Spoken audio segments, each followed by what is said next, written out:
Graça e paz, amados. Estamos mais uma vez com vocês, amém, queridos? E estamos na nossa série Compreendendo as Escrituras, amém? Este é o nosso propósito, esclarecer para você, através da luz que Deus tem dado a nós, a respeito das Escrituras. E o nosso tema hoje é jugo desigual, amém? Nós falaremos sobre este assunto tão controverso, jugo desigual. Eu quero que você abra a sua Bíblia, ligue o seu dispositivo aí, em 2 Coríntios, capítulo 6, leremos dos versículos 14 ao 18. É um texto muito interessante e que fala de maneira muito clara sobre jugo desigual, ok?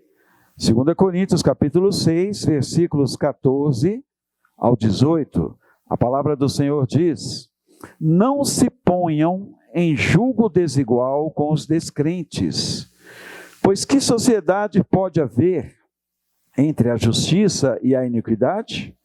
Ou que comunhão existe entre a luz e as trevas? Que harmonia pode haver entre Cristo e o maligno? Ou que união existe entre o crente e o descrente? Que ligação há entre o santuário de Deus e os ídolos? Porque nós somos santuário do Deus vivo, como Ele próprio disse: habitarei e andarei entre eles, serei o seu Deus, e eles serão o meu povo. Por isso, o Senhor diz: saiam do meio deles e separem-se deles, não toquem em coisa impura, e eu os receberei. Serei o pai de vocês, e vocês serão meus filhos e minhas filhas, diz o Senhor Todo-Poderoso. Aleluia. Amados, esta expressão jugo desigual, o que ela quer nos dizer? Será que essa expressão apenas se refere a relações amorosas, como casamento, ou também se refere a outros tipos de sociedades? Existem pessoas que se casaram, pessoas crentes que se casaram com pessoas não crentes, né? A Bíblia chama de descrentes. E muitas dessas pessoas têm o testemunho de que o casamento deu certo. Muitos cônjuges que eram descrentes, inclusive, vieram até a se converter a Cristo, através do testemunho da esposa e vice-versa, ok?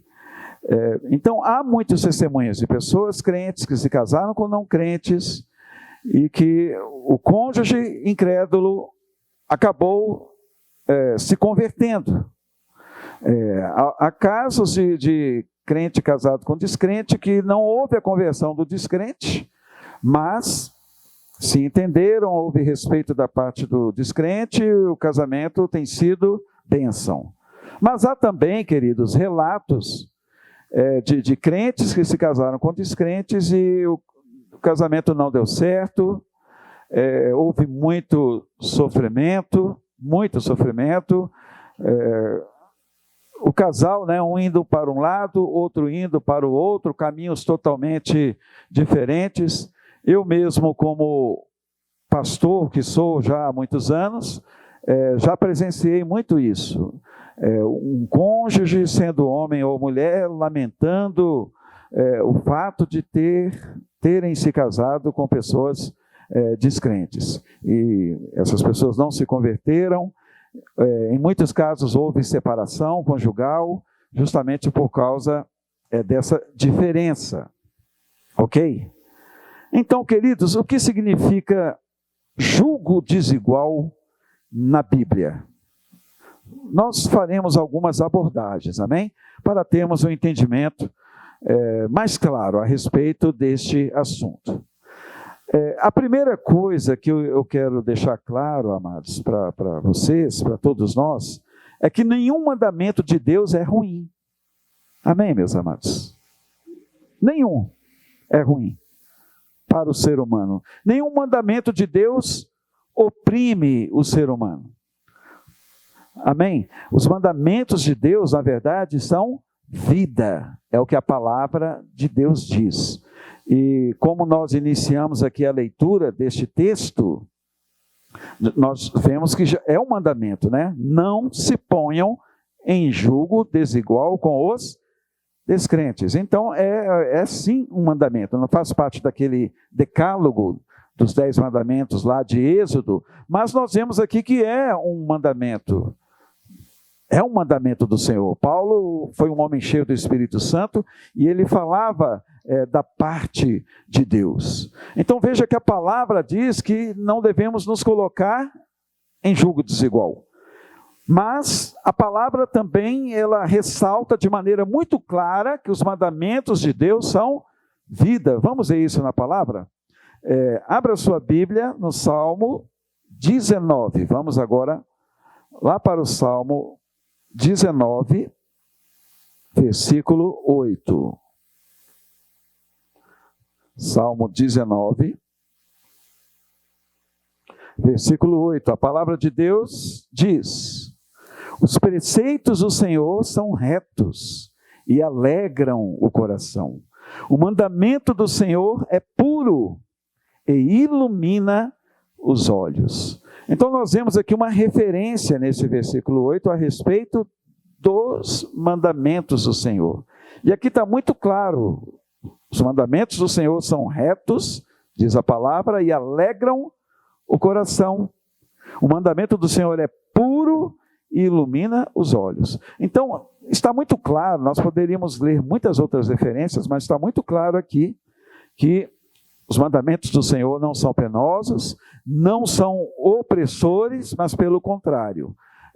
Os mandamentos do Senhor são vida para nós, são bênção para nós. Amém? Voltando ao texto aqui, observando este texto, nós vemos que Paulo, neste texto, ele fala sobre alguns termos aqui.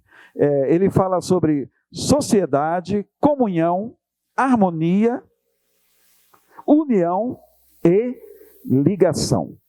Ele usa estas palavras nesse texto. Basta você fazer uma leitura novamente e você perceberá essas palavras. Sociedade, comunhão, harmonia, união e ligação entre os servos de Deus e pessoas incrédulas. Então isso nos leva, meus amados, a entender que os crentes devem observar atentamente os seus laços de relação e negócios com os incrédulos, ok? Nós temos que estar atentos. Incrédulos são pessoas que não professam a mesma fé que você. Se você crê em Jesus, se você tem a Cristo como Senhor, como Salvador da tua vida, se você tem a palavra de Deus como lâmpada para os seus pés e luz para os seus caminhos, e de repente você entrará em sociedade com uma pessoa que nem sequer crê em Deus, ou com uma pessoa que não serve a Deus, não considera a palavra do Senhor. Então nós precisamos de estar atentos a esse tipo de união, ok? A expressão grega heterozúgio, no português, que significa jugo desigual. Então vejam que no grego nos fala de alguém que tem um relacionamento desigual, ou que tem comunhão com alguém que não é semelhante. Então o jugo desigual é exatamente isso, ok? É você ter uma união, ter um relacionamento com alguém que seja diferente de você, de crenças diferentes em relação à tua. Então, no português, a palavra jugo nos fala de uma canga, ok? Jugo quer dizer uma canga, ou junta de bois. Se você nasceu ou viveu na roça, né? Se você cresceu no campo, eu imagino que você saiba sobre o que eu estou falando, né? Em relação à canga, junta de bois. Então vejam que é um material que une dois bois, ok? E para que esses bois andem no mesmo compasso, juntos, enquanto eles puxam o carro de boi. Então, esse material é colocado sobre os bois, e os bois ali caminham juntos, sob essa canga. Ok? Então, uma ilustração de algo que une duas ou mais pessoas em torno de um objetivo comum. Então, quando duas pessoas elas estão num jugo, e se o jugo é desigual, elas estão presas a este compromisso. E se o jugo é desigual, vai ter problemas. Vai ter problemas. Se o jugo em relação aos bois está desigual, o que vai acontecer? Os bois não conseguirão alcançar o propósito de fazer o carro de bois andar, ok? O carro de bois não andará corretamente, e os bois irão sofrer muito. Estou usando esse exemplo como uma ilustração. E se você também está em jugo desigual com alguém, haverá consequências para a tua vida. Pode ter certeza disso. E para entendermos o texto, meus amados, iremos fazer uma avaliação das palavras, amém? Palavras essas citadas pelo apóstolo Paulo. E essas palavras estão ligadas ao jugo, né? Ao jugo desigual. Eu já até falei sobre essas palavras, que é sociedade, comunhão, harmonia, união e ligação. Vamos analisar a palavra sociedade. Essa palavra no grego é metos, ok? E significa partilhar, participar. A palavra comunhão no grego é koinonia, e significa relação de intimidade, de comunhão íntima com alguém. A palavra harmonia no grego é symphonese, e significa concordância, acordo. A palavra união no grego é meris, e ela tem o significado de uma parte designada em comum. E a palavra ligação significa sugalactesis. Sugalactesis, eu não sei muito expressar o grego, mas é mais ou menos isso. Sugalactesis, que significa aprovação, assentimento, acordo. Então, queridos, dados esses significados dessas expressões, nós então podemos entender o que Paulo está falando nesse texto. Amém? Ele fala de uma união de pensamentos, de propósitos, nas relações diversas entre crentes e descrentes. Uma união de intimidade, que os faz andar no mesmo propósitos. Propósitos, se o jugo é desigual, esses propósitos serão conflitantes, meus queridos, com a sã doutrina, com a palavra de Deus. E, por isso, Deus rejeita o jugo desigual. É por isso que Deus diz, não vos ponhais em jugo desigual. Então, que união há? Como nós lemos lá no texto, né? Lá no texto de Coríntios, como nós acabamos de ler, que união existe entre Cristo e o maligno, entre luz e trevas. O texto fala de maneira muito forte em relação a esse jugo desigual. Então, Paulo, meus amados, ele não está proibindo aqui todo tipo de relacionamento com incrédulos. Não é isso, não é bem isso aí, né? Porque se fosse proibido todo tipo de relacionamento, eu tenho certeza que seria impossível, queridos, realizar a obra de evangelização aqui neste mundo, né? E também até de se viver neste mundo. Você concorda comigo? Seria impossível. Então não é todo tipo de união. O que está em foco no texto é uma profunda união de propósitos, que nunca combinarão, queridos, devido às suas claras diferenças. Então, voltando lá para o texto, vamos voltar lá para o texto de 2 Coríntios, capítulo 6.